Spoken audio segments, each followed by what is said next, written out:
Hello, Fargo!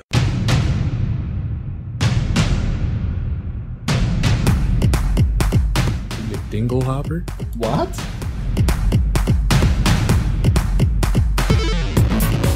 Yeah, rich people like to golf. Oh.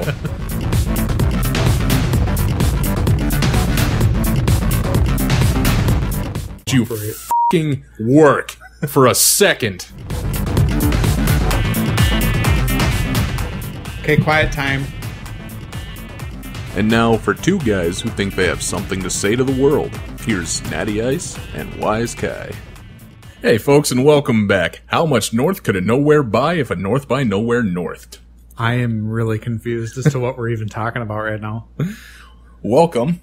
Sorry it's been a while. Yeah, two-week shows is what we're switching to. Yep. Maybe that'll turn to something else once it's not summer. But Yeah, I mean, probably. there's just stuff to do. Mm-hmm. Yeah, and every weekend it gets tough. It does. To find stuff to talk about. I mean, it's like a really slow news time. Yeah. You know, like, what are we supposed to figure out? Exactly. Well, I got some news stories, actually. Oh, wow. Good for you. And how are they? No, today on the show we're going to talk about a couple news stories I found, and we're also going to talk right now about the Blue Angels were in town. Yeah, we'll actually just talk mostly about the whole Fargo Air Show. Yeah. One of the really cool things that we get in this town, and it's one of many, I was actually thinking about this yesterday, is there's so many cool things in this town that we get to do. Oh, yeah. It's under- a great, big, small town. Yeah, we're underrated. Very underrated. All because of our stupid winters. And stupid show/movie of Fargo. Yeah. And, okay, funny thing about That sets that. a precedent. Funny thing about that, you mentioned the Blue Angels. Mm-hmm. So, the Blue Angels are it's actually a joint team. I didn't know this. It's actually a joint team between the Navy and Marine Corps. Okay. And they were here for the air show, that's what I'm going to get into here is the Fargo Air Show. One of the coolest things that we get here. Yeah. It had actually been 4 years since they had done one because of the aviation furlough or whatever you want to call it. What was that?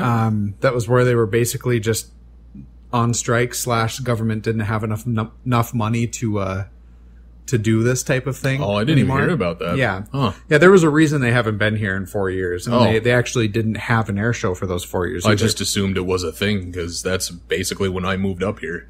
Well, I 5 years remember. ago, but- I remember when you and I were living way up north here in town. Mm-hmm. I remember hearing the Blue Angels screaming over our apartments. Were we north by nowhere? Might have been something like that. Anyway, so speaking of the movie Fargo, Yeah. as the Blue Angels were starting their demonstration yesterday, there's a Marine Corps plane, and it's a big, huge, like freighter plane. It's Yeah. gigantic. They call it Fat Albert. Is it one of those that transports like tanks? Yeah, stuff, yeah. and other small planes? It actually ties into something else I'll talk about here. Okay. Anyway, they start out their demonstration, and I don't know how they had it done, but they had the pilot within the cockpit. They had his radio going over our speakers, Yeah. so we could hear him. And he said, "Hello, Fargo! It's a great day for an air show, don't you know?" I was like, "Oh, come on!" Don't you know? And that's all because of that stupid movie. But anyway, so Those are Minnesota. Northern accents. Minnesota. Yes. Just to clarify. But anyway, so the cool thing about this plane was that the other people who were it was Navy Week. So the Blue Angels are predominantly Navy. And then along with that, they actually had a SEAL parachute team, and they called themselves the Leapfrogs. Really? So they were here. So that was really cool. And it was actually that Marine Fat Albert plane who brought them up. Okay. So they could jump out. And they jumped out of there? Yeah, but it was really, really cool, these Leapfrog guys were, because I think it was 5 jumpers. Okay. And they, of course, did the 3-tiered thing that they do, where they hook on. Oh. They did that for a while, and then they broke apart, and there was 2 of them that hooked together by their feet, and they actually did a spiral down. That and seems we're dangerous. talking 100 feet from the ground. They let go. And so it looked like they were literally dive bombing. And then going and they let to die. go. Yeah, they let go and were That's just crazy. fine. And then one of the other guys, one of the single guys came down and he did basically the exact same thing. He basically just went way far out and then cut back in really quick. So he was like going straight at the ground and then straightened himself out. Wow. Like he was, but they were really cool because like on the inside of their parachutes, it said SEAL. And sure, Navy. yeah. So it was really cool. Huh. But they said the announcer guy was talking. He was like, the craziest thing about this is you have to remember that most of this stuff is usually done at night. Ooh. Because, you know, the cover of night for all these jumps to happen. Yeah, that's scary. It is. It's very scary, but that just shows you how specialized and how trained these people are. I suppose it's scary for the untrained, but... Yeah. Well, yeah, and it's the same thing. So let's talk about the Blue Angels here. Was that, hold on, that big fat Albert, did the like nose of the craft lift up? And then that's how they... Not that they showed. No, it was in the back. Oh, okay. It was definitely like a cargo. Okay. You know. I was trying to look up what it was. Because that's a C5 Galaxy is what that one is. This one was a Hercules. Something Hercules. Okay. Anyway. Keep talking. I'll look it up. So let's get to the Blue Angels here. They're awesome. They're a Navy thing. They fly these, I believe it's F-18 Hornets. I think that's what we decided on yesterday, right? Okay. Yeah. That's what we're trying to figure out. Yeah. They're really cool. We're just going to leave it at that. There's they really do some crazy. There's no other way to really put it into words what they do. Crazy aerial stunts. Yeah, it's a team of 6 pilots, just for these F-18 Hornets or whatever they are, and they do these crazy like precision things. Yeah, if you've never seen them, they will. And I'll put a video on Facebook that I just took with my phone because they were flying over our apartment today. Oh, and it's pretty cool. It's only like 10 seconds long, but it shows you kind of how precise they are. So at one point, they actually had their basic formation is like a diamond. Yeah. And there's actually 6 pilots, but usually 4 of them fly in a diamond. So these 4 that are in a diamond, they'll come like it's basically just as one plane almost. It's insane. But there was actually one point where they were coming, from one side to the other side. It was actually from north to south. And they actually did a barrel roll. All of them at once did a barrel roll. Barrel roll or aileron roll? Barrel roll. Is that the one where they went like that? No. Okay, you're thinking of barrel roll. You're thinking of the aileron roll then. Barrel roll. Yeah, from Star Fox? Yeah. Yeah, that's the aileron roll. Oh yeah, barrel roll's going like this, isn't it? No, either way, they did a roll. Okay. And like they never break formation. Yeah. So it was just insane. And that wasn't the only thing they did. The other things they did, if anybody's, I would assume that a lot of people that are listening, actually haven't been to like an air show before. And maybe they have, but they do, it's called a barnstormer's roll. So it's basically how, they're going straight and they pull back on their stick and go up and all the way around and do like basically a backflip in their plane, a really big backflip. Oh yeah. They did that with all 6 of them. All 6 of them? Still in formation the entire time. It was insane. But yeah, they would do all these rolls. They did all these different things so like I said, there's the 4 that are in a diamond and they're kind of always flying as one. Well, there's 2 that are considered solo planes. And they're the ones who show you like the true precision moves. Okay. So they'll like come in from each side and do these moves as they're crossing each other. Yeah. So it looks like they're flying directly at each other, and then they'll just, kind of go parallel to each other right as they're going. Yeah. It is nuts.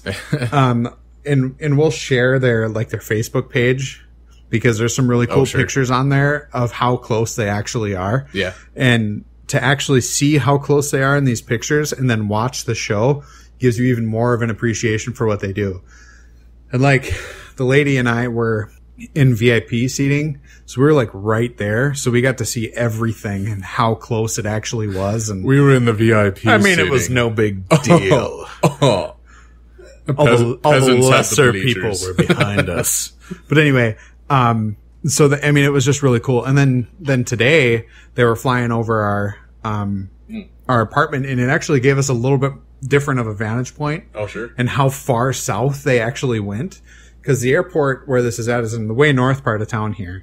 And we live on pretty far south compared to the airport. Yeah. And they were coming further than our apartment. Yeah. Those things fly. So it was cool. They scream. They can actually get up to Mach 1. Which I looked, and it's 747 miles an hour. That's, the speed of sound. That's fast. Yeah. Was it the big plane, was it a C-130? Yeah, C-130 Fat Albert. Yep, that's the one. Okay, that's the planes I believe my dad used to work on. Oh, really? Yeah, when he was in the military. Because it is a Marine plane. Yeah, and I know your dad was in the Marines. Yep, he would work on those, diagnostics and whatnot. And he was telling me one time they were the Swiss Army knife of that was my metaphor, the Swiss Army knife of the plane world, because they can transport, they can be re-equipped for combat, they can be re-equipped to refuel other planes in the air. That was the other thing they said, they're precision refuelers. Yeah. So really they can do just about anything. They are pretty lumbery, though. They are. Pretty agile for what they are. Yeah, they're very agile, because that was one of the first things they did, is they took off, and it only can take like 2,500 feet is all it takes to get that thing off the ground. Right, yeah. So it can take off really quickly, and then when it came back in, it actually landed within like 1,200 feet. So it hits the ground, throws its propellers like the exact opposite way to create the force to stop it. It was nuts. But the first thing it did is it took off, and it did a huge bank turn. They said it was like, 6 Gs or something like that. Oh, God. At how quick they were actually going. That's insane. So yeah, it's pretty crazy, but it was like flying past us at like 350 miles an hour, which is fast for that big of a plane. But it was that big of a really girl. Cool. Yeah. It was very cool. So that was the Blue Angel part of it, but there was actually a couple of other things too. I mentioned the leapfrogs and how cool they were. That was the parachute team. They should have landed in the crowd. They did right in front of us. Oh, really? Yeah. There was a Marine Harrier jet there. Oh, yeah. Now, that was neat. Those are awesome. Yeah, because it basically can hover. Yeah. It was so cool. That's their biggest selling point. Yeah, and that's how it took off. It basically was just sitting in the air, and then it just went. Wow. And the same thing is, like, it came back and it got into its hovering position, and it went in reverse. Yeah. I was like, this is insane. It's a helicopter and a jet all in one. And then basically they got to a point to where they were hovering and just dropped it down. Yeah. And that's how it landed. Those are really cool. You don't see them a whole lot. No, either, but I believe they're terribly expensive. I would think so. But that one was really cool because when it took off, I mean, it was moving. It took off. Oh, yeah. But it shot nose up in the air. And the speed it was going up in the air, I was like, how does that guy not pass out? Because it was going so fast up in the air. It looked, basically it looks like a toy at that point. Oh, sure. Going that fast. It's so far away from you and it's going so fast that you're like, this isn't even real. I wonder how many G-forces were in there. Yeah. I can't remember because they mentioned it a few times at what it's like. I think humans can take up to 12. 12, I think. Before they basically explode. I'm not positive on that. I think they just pass out. But same thing. Before a Michael Bay explosion. Yeah. So the next guy... and this guy was really fun. His name is Kent Beach, and he's actually just from Minot, North Dakota, which is, here. Why it's not too far away. Why not Minot? Why not? Or Mindrot, whatever you want to call it. Anyway, he was just flying, and it's a really old plane, apparently. It's an Interstate Cadet, is what it's called. Okay. It only has a 37-foot wingspan, and it's only 800 pounds. Just a little guy. So it's very little. Yeah. But it only has 90 horsepower, and its G-force range is from -3 to +5. So the thing can do some work. Yeah. For being that small. But Pretty agile. He did some really cool things. And keep in mind that this is just a guy from this state. So the first thing he did was he just came flying out of nowhere. And it was right after one of like the big stunt biplanes. He just came flying out of nowhere as this guy was going into land. And I was thinking to myself, what is going on here? Well, the announcer guy starts talking and saying, it looks like there's another plane coming from the other side. They're kind of making it seem like it. Little showmanship. Yeah, showmanship. Well, so they transfer over to this guy's cockpit and what he's saying. And he basically turns it into this comedy show. Oh. Like he doesn't know what he's doing while he's flying. Yeah. And it was really funny. So like at one point he was coming and he kind of, flipped to the side. He must have pushed one of his rudders or, whatever, however they do these air things. And one of his rudders fell off his plane. Oh, really? Off the wing. Yep. And then, so he's like all, flying and wobbling. wobbling. Yeah. And, it really looked like, oh my God, what is this guy doing type of deal. But it was a whole show. And at the end he landed and, they said that, he's a great pilot and this and that. Well, then he came out a little bit later. Did the crowd gasp? A little bit. Because there were a couple points where he got 3 feet off the ground. Oh, really? Yeah, he was. Wow. The dude's got some nuts, I think. Yeah. But anyway, the other thing he did, and this was probably the coolest thing that he did, it's actually this team that he has.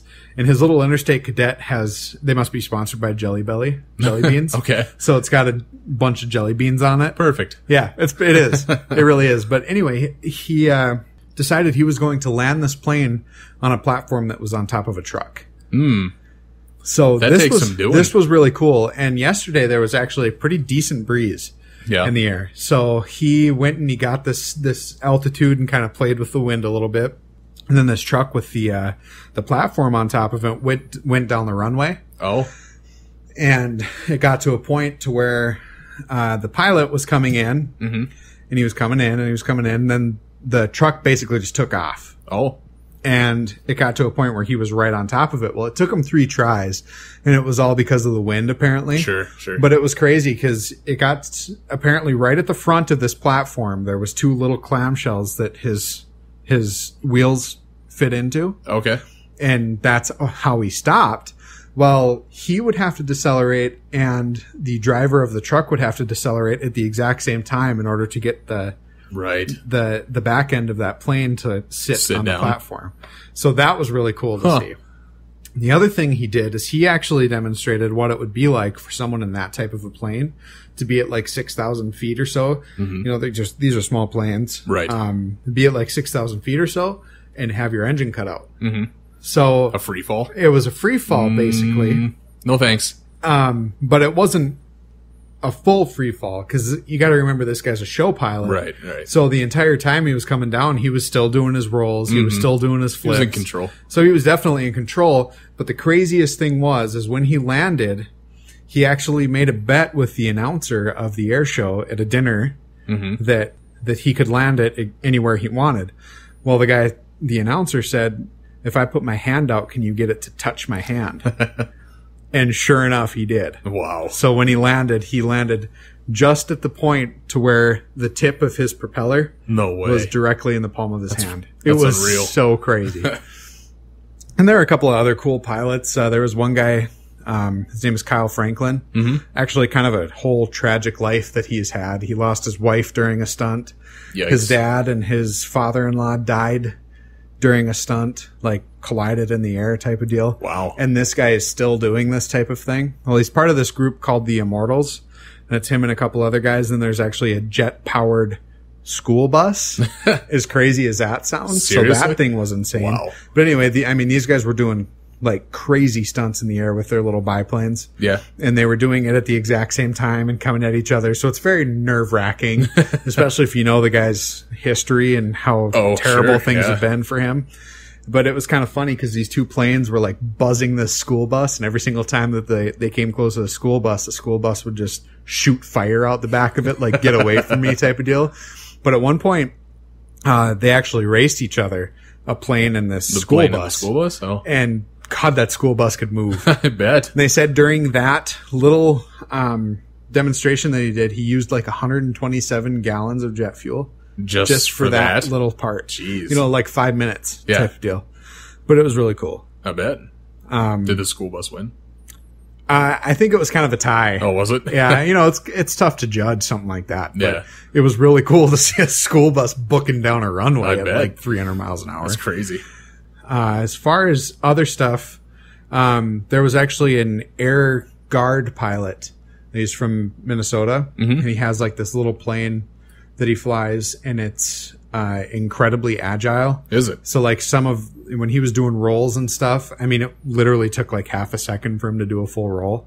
Okay. It was just so quick. That's but he was a lot of fun to watch too. And when they're saying where all these people are from, it's just crazy that the diversity of where all these people come from. That guy was from Minnesota. That one guy I was telling you about, that Peach guy, he's from Minot here. Right. There was a couple of guys from Valley City, North Dakota, who did some really cool stunt stuff. Yeah. I mean, so it's just insane where they get all these people from, and this is their thing. To fly to all these shows, and then... These people with death wishes. Yeah, yeah. The whole thing was actually dedicated to this guy that was from Castleton who died last year. Oh. As he was flying... He was an air show pilot. Right. And he was flying to someplace south, and he ended up crashing in the mountains. Oh, that's too bad. So it was dedicated to him. But yeah, it was really cool. I'll try to get a couple of videos up on Facebook for when this publishes. Okay. Just because, like I said, it was so cool. That's and it was facebook.com / North by Nowhere. But yeah, it was definitely worth it. It was definitely worth being hot and getting a little bit sunburned. Yeah. I mean, it was great. It was a nice overcast day, though. It was. Yeah. There was one. To today? Yeah, that would have been terrible. Oh my goodness. But for a while yesterday, I mean, the lady was getting to a point where she was afraid she was going to overheat. Yeah. And keel over. But yeah, we all had a good time. Heat exhaustion. It was good stuff. Yeah. But anyway, that's about that. That was the Fargo Air Show in a nutshell. Okay. And it was fun. And I'm going again next year. And every year. Yeah. I'm gonna have to bring the dad with next year because he'd be into that like big time. So we got a couple news stories to talk about today. For lack of better entertainment. The first one I got up here is one that everybody should have known about, is that we have reached Pluto. Not so cool. Yeah, not like us as humans, but our spacecraft has. The New Horizon, I believe it's called. Did they reclassify it as a planet after this? No. There's a webcomic of Pluto will always be a planet in my heart. Neil deGrasse Tyson, and it's drawn, and he's looking up at the stars, and he goes, "You're not a planet," and Pluto looks back and goes, "You're not Carl Sagan," and then they flip each other off. That's funny. Yeah. We reached New Horizon. You can go on NASA's website and learn all about the spacecraft that's up there right now. That's NASA.gov. Yeah, and I'll link all these stories. I'm on CNN, and they have the newest photos from, I would say, quote unquote, it was July 14th, so about a week ago. But the photos that they sent back, and the interesting thing is, I heard this somewhere, but I forgot where. It's basically sending photos on a dial-up modem, like the speed. That's the speed. So what really is insane to me about that whole thing is that they're able to transmit pictures that far. Yeah, right. That's billions of miles. That is crazy. I don't think it's real. It's a hoax, just like the moon landing. Yeah, but I mean that's awesome. And it's very cool. The whole thing was very cool. If you haven't seen the photo already, it looks like Pluto has a heart on the bottom. And I'm surprised it's not broken because they say it's not a planet anymore. Right. And some people have drawn like cute little faces on it outlining the heart and says, "Thanks for visiting Earth." It's adorable. LOL internet. Yeah. Yeah, just the sheer scope. That's 9-year-old technology up there too. That's how long it took. That's right. It did take. So imagine if we had more money going to the space program. And we could send more things out there to collect information. Yeah. And cool pictures. But anyway, so that's Pluto. Oh, right. Last week we talked about sustainable energy. We did. One of our fans, one of our longtime listeners, commented on Facebook. And we'll just give him the code name of Bud. Okay, perfect. Yeah, I don't think anybody knows who that is. He was talking about Japan is turning its abandoned golf courses into solar power plants. And of course, Japan would be doing this, right? Which is really cool. Well, apparently in the 1980s, and there was a big boom in industry, and there was a lot for golf places. I guess is that a correlation? I don't know between industry and golfing. I have no clue. But anyway, rich people like to golf, I guess. Yeah. So I don't know. Talk about a stereotype, like a blanket comment. Yeah, rich people like to golf. Oh. But the website The Independent and Business Insider both report that participation in the sport over there has dropped some 40%. Okay. It's dropped over here, too. But so you realized it was a stupid sport. Yeah. I'm going to hit this ball, chase it, hit it again. Yeah, until it goes in the hole and get frustrated. And then I'm going to pick it up and I'm going to do it 17 more times. But the course is called Kyocera, and it's been fully converted into a solar power plant, 23 megawatts, which That's pretty crazy. Yeah, which can power about 8,000 homes. And they're hoping to turn another one that will be 99,000 megawatts per hour. Wow. Annually. So that'll power about 30,000 homes. So that's a really good idea. Cool. Yeah, it really is. Even here in America, we have a ton of stuff that's not being used, golf courses especially. Well, golf courses and like old military compounds that aren't used anymore. Slap on some solar panels on the roofs. Any abandoned buildings that are now owned by the state or something like that. It doesn't make any sense that this stuff's just sitting there. Yeah, so good find on that one, bud. So speaking of Japan, did you see the Nihon? Did you see that some pictures have been released of like flowers and stuff close to that nuclear disaster that happened a few years ago? Yeah, and they're like double-headed. Very deformed. Yeah. Almost scary looking type of deal. Yeah, I wish I would have saved that story because... I could probably find it quick and we can post it, but the pictures are...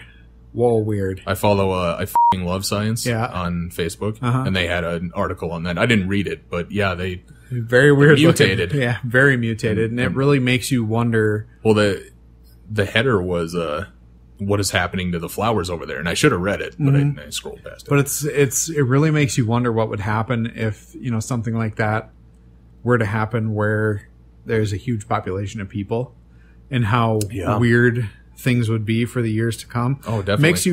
It really makes you understand why they shut down nuclear. By Chernobyl. Oh, yeah. What is the town? I forget what the town was called that Chernobyl was in. Because Chernobyl was, the name of the plant. Right. I forget what it was called. But anyway, Pripyat. Okay. Or something like that. Yeah. But anyway, I can't speak Russian. But that's why that was abandoned. Is because I can't imagine the type of things that would happen. For that nuclear fallout? With that much radiation flying around. Well, and that's part of why they have these solar panels in Japan now is because they're trying to get away from the Fukushima accident that happened. And nuclear, it's really clean energy. Yeah. Really. If it's taken care of correctly. There's so many things that can go wrong with it. Yeah, the risk is almost not worth it. Where if you think of, solar or wind. Yeah. The sustainable stuff. Other than being not aesthetically pleasing. Not aesthetically pleasing, and it doesn't produce as much energy Trump. as other stuff. Yeah, don't even get me started. That was last week. But, that was last week. But, really, there's relatively little risk with something like that. Yeah. With a wind turbine, maybe like a blade would fall off or something like that. But yeah, it would just be maintenance. Yeah, it would. But there's little risk. Can't really go wrong with solar energy. Anyway, wow, we took a tangent. That's fine. Took a turn. Next story is NBC News with the Chattanooga shooter. Yes. Have you heard about this? Heard about that. Yeah. Abdulaziz was his last name. I forgot his first name. I'm sorry. Went up and shot a government building. It was actually a recruitment center. Right. And a bunch of unarmed military men tragically lost their lives. And really, with shooter cases like this, as I have said in the past, they really need to glorify the victims, talk about their lives and what they were and what they stood for, instead of giving so much spotlight on the shooter himself. Yep. And they have been better about it. I see a lot, this man was a Marine, a father, he did this, he did that, and that's really cool. But, in this story in NBC News, and I'm not trying to bash NBC News or anything. This is just kind of how media is. But they went all the way down to somebody that, the owner of a now defunct gym where Abdulaziz trained in mixed martial arts shortly after high school until his parents pulled him out, said that Abdulaziz seemed like a really good kid. You're pulling all the way. Yeah, you're pulling all the way from high school just to get a biography on the shooter. And they do that with every single shooter. Yeah, every single one. It goes under the microscope, and you shouldn't talk about that because that's, in my opinion, that's one of the reasons it keeps happening. Yeah, is because these people are like, people will know me. Yeah, they want to. Doesn't matter how or what happens for me. People will know my name. They want the world to hear their story. Yep. And it's terrible, but it was a terrible tragedy. And I believe the fifth person died in the hospital not too long ago. So thoughts and prayers down there. But yep. On that depressing note. Thoughts and science.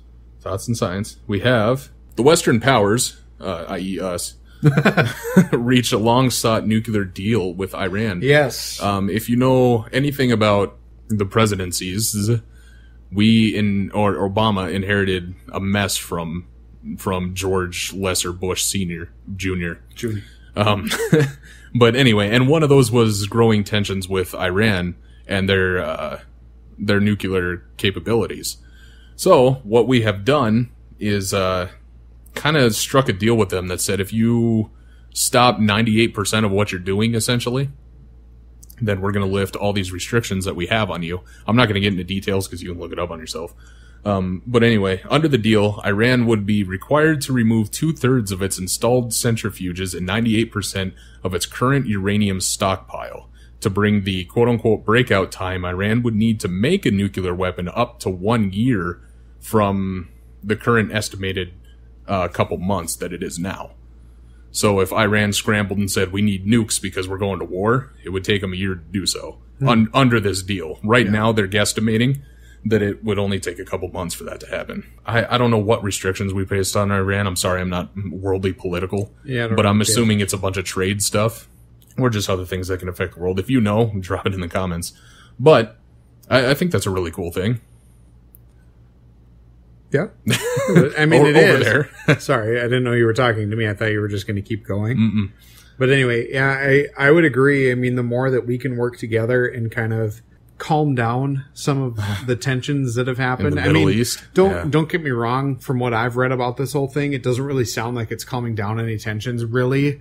It's just kind of working together because it's in the best interest of both countries to not go to a nuclear war. Yeah. I think it wipe everything out. Best interest of the world. The world, too, really. Yeah. I mean, because we don't want that, and nobody wants that. No. I mean, there are people who do, we I mean, want to avoid World War III of course, as much because as possible. it would end the world. Yep. Last story I want to talk about is that coal is no longer the number one source of electricity. Really? In America. It is now natural gas. Okay, I can see that. Which is a bit cleaner fuel. It is. In processing. However, it is still a fossil fuel. It is. Yes, I mean, it's a non-renewable. Yeah, and this is going back to the first story I was talking about. We need to find more renewable energy sources. But as it is right now, we can depend on natural gases for a while so that we're not so dependent on coal. Yeah. It's kind of surprising to hear, actually, because my pops works at a coal plant. Oh, yeah. You know, I have other uncles that work at coal plants, too. Oh, yeah, it's a big industry. It really is. But there's a lot of coal. There's two huge coal mines in North Dakota. Oh, really? Yeah. Oh, I didn't know that. But I do believe we need to wean ourselves. Oh, I believe so too. I mean, it's doing nothing but bad for the atmosphere. And that's nothing to say of the good workers of the coal mines. No, I mean, all absolutely fantastic workers and people, but just as a world, we can't keep relying on fossil fuels for so long. No, especially because it's been proven. I mean, whether you believe in the whole global warming thing or not, whether you're smart or stupid, you have to agree that billowing clouds of black smoke up into this probably really not be very healthy. Good. Yeah, to the whole world, but there's ton of proof of global warming. I don't know why people still call it a theory. I don't want to get into that. Same thing with vaccines. No, I don't want to get into that either. Evolution. I don't want to get into that either. All things we can prove that people say we can't. I don't know. Whatever. The moon landing. We saw Antman. Was that a little bit of subliminal? Yeah. 9/11 never happened. Yeah. Fuel can't burn steel beams. Yep. Wake up, sheeple. Yeah, we saw Antman. We did. We went to this last night. Yes. The night of last. Okay, whatever. Anyway, you know, a lot of people had said that it wasn't a good movie. Yeah. For a Marvel movie. I know you didn't like it as much as I did. Right. I thought it was great, but I feel like a lot of that is because I like Paul Rudd so much. Yeah, he's a fantastic. I mean, he's great. It's just snarky comments the entire thing, and that's what he's so good at. Yep. Now, my one complaint is that there wasn't enough action. There wasn't enough Ant-Man suit. Yeah, that you know, like there was a couple good scenes at the end. Yeah, but like the last cool scenes that there was. I mean, they were great. So you have to kind of hope that when he ends up being he should be in the last Avengers movie, you would think. Or even Civil War. I haven't looked that up yet. He might be in Civil War, Captain America. But either way, you really kind of hope that there's a lot more Ant-Man. Ant-Man, yeah. I think he'll fit in with the humor side of everything. Yeah. Yep. Stand him I next feel like, to I feel Tony like him Stark. and Tony Stark will be buddies. And it should be hilarious. But yeah, I didn't really like his origin, or more or less how they focused so much on like the beginning part to where he wasn't Ant-Man. I felt like that was how do you say, paced kind of wrong. Okay. It was kind of slow, and it was just kind of like let's get to where we're going. And then I agree. Yeah. Also, they like hinted that he was a really good thief, but the only time we really saw his thieving skills was the one time where he's stealing the suit, which was cool. That was really cool. That was a cool scene. Yeah, that was a really cool scene. But they could have built him up more, I guess. Yeah, and the downside of a character like Ant-Man, in my opinion, is that they're not overly powerful. It's not like they have superhuman strength. Yeah. It's not like this or that. I mean, they're going to be used in situations where you need to have someone sneak in. He's a very clutch hero. Yep. So it is. Specific. It's a cool concept for a hero. Yeah, definitely. And, it's very fun. Mm-hmm. The way that the special effects when he would shrink down, that was really cool. That was cool. I kind of like perspective of everything. Yep, so that was cool. And the way he could interact with the ants and everything, that was also cool. Mm-hmm. But Michael Douglas was cool. Yeah, Michael Douglas is always good. Hank Pym. But I do kind of feel that it's just going to be very specific things that he's going to be able to do for the Avengers. Yeah, definitely. Which is a downside. But and he fought Falcon. That was kind of fun. Yeah.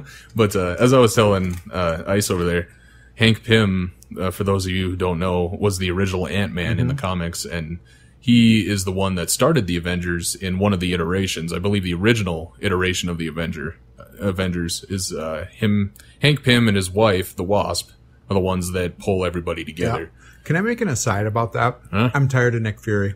Are you? Done. Microphone dropped. He's kind of, yeah. But I don't think he's going to be in much anymore, since S.H.I.E.L.D. is kind of, done for. Yeah. But for some reason, Marvel, and a lot of other movies, seem to think that Samuel L. Jackson needs to be in every freaking action movie, and it's so untrue. He was pretty good in the second Avengers, because there wasn't a lot of him time. True. But the parts where he did show up was kind of cool. You're just like it. But the thing about Nick was terrible in Kingsman. Yeah, he was. The thing about Nick Fury as the comic book character, apart from Samuel L., apart from Lawrence Fishburne, is that they say that everything the Avengers have to deal with is because Nick Fury only let that slip through the cracks. So, like, anytime there's actual peace in the world, it's Nick Fury behind the scenes preventing stuff from happening, which is really kind of cool. It is, and I don't know, I just feel like they could have gotten somebody better to do than I feel like Samuel L. I mean, if you want it to be, because is he black in the comics? He turns. Yeah, he's one of those characters. Odd. Yeah. He starts out white, and then... If they wanted the strong black character, do like a Denzel or something. Oh, yeah. Oh, for actors? Yeah, for actors. Do Denzel. Well, when they first showed Nick Fury, Samuel L. wasn't that old. No. Because that was way back in Iron Man 1. Iron Man 1, which was like in 2003. Yeah, it was like 10 years. Or something like that. Yeah. More than 10 years ago.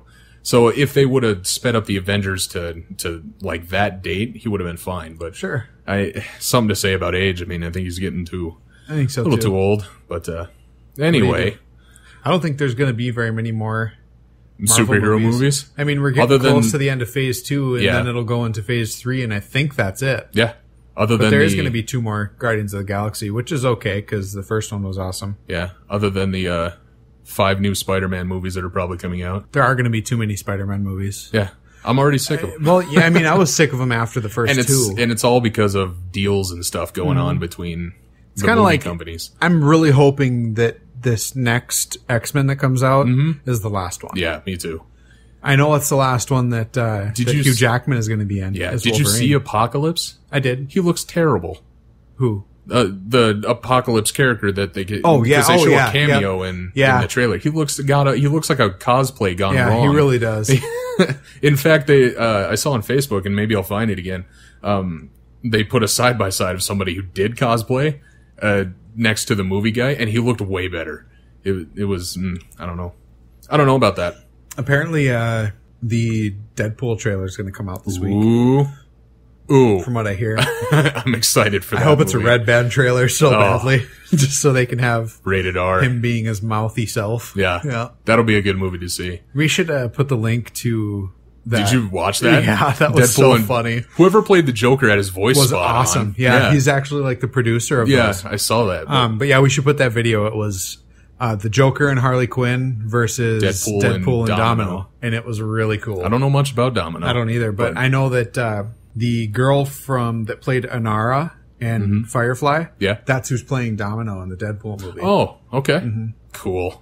That'll be exciting to see. Yeah, I'm so excited.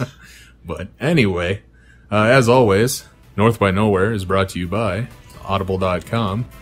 You can go to audibletrial.com/northbynowhere. You can pick yourself up a free audiobook and a 30-day trial with that. You can cancel at any time. Cancel at any time. You can cancel before they charge you, but I highly recommend staying with them because they're awesome. You can go to all the social sites. Facebook.com/northbynowhere is where we'll have most of the links for everything else. Twitter is at North by Nowhere. What else? That's basically it for social stuff, but we also are on Spreaker. That's where we mainly broadcast the shows, and we'll put a link to that on Facebook just because it's kind of a weird URL. You can also find us on iTunes. Please subscribe and leave some comments for us. It'd be great. Also on YouTube. On YouTube as well. Yeah. So that's basically it. Yeah. So until Thanks next for listening. week, we'll see you later.